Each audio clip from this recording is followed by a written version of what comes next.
भारताच्या अस्मितेचं प्रतीक असलेल्या छत्रपती शिवाजी महाराजांच्या वाघनखांना लंडनमधून महाराष्ट्रात परत आणलं। कोल्हापूरमध्ये ही वाघनखं प्रदर्शनासाठी ठेवण्यात आली।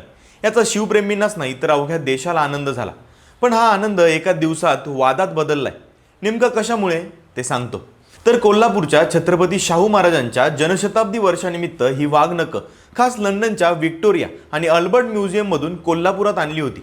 या ऐतिहासिक क्षणांचे साक्षीदार होण्यासाठी शिवप्रेमींचा अक्षरशः महापूर आला होता। वाद झाला तो महाराजांच्या वाघनखावरून नाही तर प्रदर्शनाच्या अव्यवस्थेवरून। आता प्रत्येक शिवप्रेमींना ही वाघनखं बघायची होती, पण प्रदर्शनात मात्र VIP दर्शन आणि अतिमहत्त्वाच्या व्यक्तींसाठी दर्शन अशा वेगवेगळ्या लाईनी होत्या। यामुळे सामान्य शिवप्रेमींना तात्काळत उभं राहावं लागलं।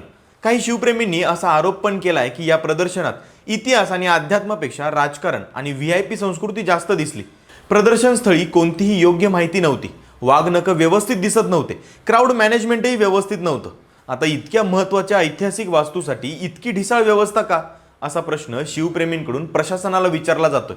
काही शिवप्रेमींनी तर प्रदर्शनाच्या ठिकाणी धरणे आंदोलन करून आपला संतापही व्यक्त केलाय। छत्रपती शिवाजी महाराजांची वाघनखं भारतात परत येणं हा महाराष्ट्राचा गौरव आहे।